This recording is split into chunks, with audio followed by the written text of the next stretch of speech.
Feel about the fact that you wound up here instead of that homegrown Georgia experience? That's a big, giant question to just ask. Yeah. Like a 3-hour answer to that. First part, growing up, being a Braves fan, seeing winning baseball, that was an incredible era of Braves baseball, and they're still going pretty good. But they were as good a program as organization as anybody ever for those 20 years in a row or whatever it was. And being a part of that, getting to see what that feels like in the organization in spring training, playing big league camp ball with all those guys, Smoltz, Glavine, Maddox, Chipper, and seeing what winning looked like over there, and then getting traded over to the Cardinals and seeing what winning baseball looks like there and the great era that we've had too. It's been fun to see, how winning baseball looks similar.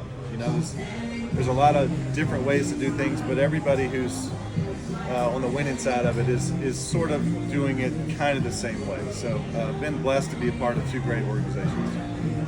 Yadi obviously meant a lot, and I know there are the iconic moments we all picture. 2006, the series win, getting the record last year. But thinking of the things that we don't see, coming back from the Achilles and elbow and ankle and everything, how important is it to have that guy where you can talk to him, he's waiting for you, he's in your corner? How important is that during that downtime where I know most guys feel almost like they're isolated from the team a little bit. During injury you're talking about? Yeah. Well, I just think that, when you grow close with somebody, for as long as Yadi and I played together, you grow close with those people.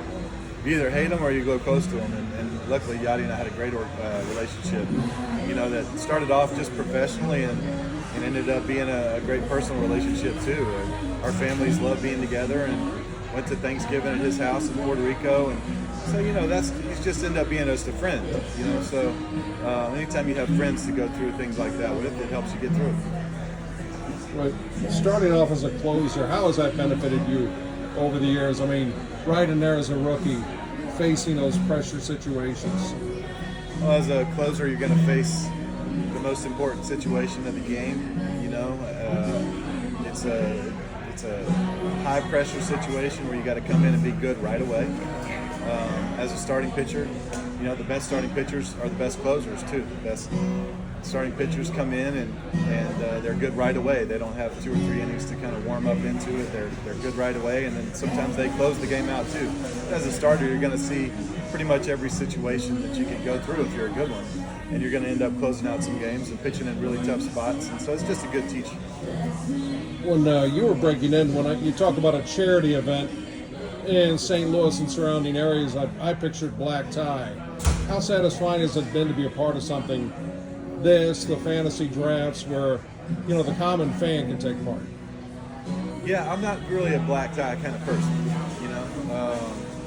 We like doing things that can bring in lots of people. They can feel comfortable, they have fun. We like doing, like you said, fantasy football drafts, and karaoke events, and top golf events, things that people love doing anyways.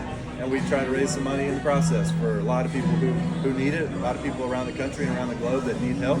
We love to raise money for those situations. So we've been able to have an incredible fan base in St. Louis that is ultra supportive of all the stuff that we've done over the years, and pour their heart into everything we're doing and believe in what we're doing. And so it's been a great situation for us. What's been the key to your longevity, not only bouncing back from some catastrophic injuries, but going through different managers? And I look at the situation. You're talking about some extended seasons, a lot of postseason activity. So a lot of activity on the odometer. What's been the key to keeping you going strong these years? Stubbornness and competitive fire. I want to go out and compete. I love winning, love competing. I love the work behind being good too. I love the process. It's just something I've learned over the years. Is you fall in love with the process, the results follow, rather than looking at it the other way, results oriented. So I love the process. I love to train and prepare and try to do all the little things mentally that makes me better, and I love to get better, and I love to prove people wrong. So as I've gotten older, people consider me old. I am old for a baseball player for sure, and so they think I'm going to fail or fail more often. And I love proving those people wrong. That hotel situation during COVID, that sounds worse than A-ball. Just to close, how much was music a part of getting through that? I guess you grabbed the old acoustic during the downtime in the hotels when you couldn't do anything, couldn't see anybody.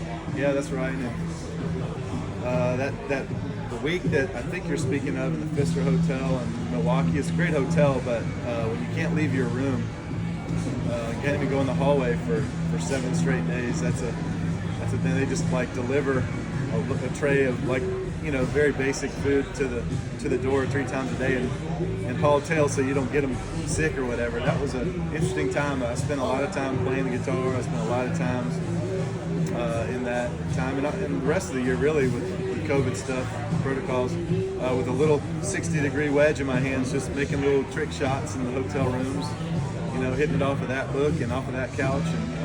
But I played a lot of music, and it was definitely something to keep my mind off of going crazy. I appreciate it.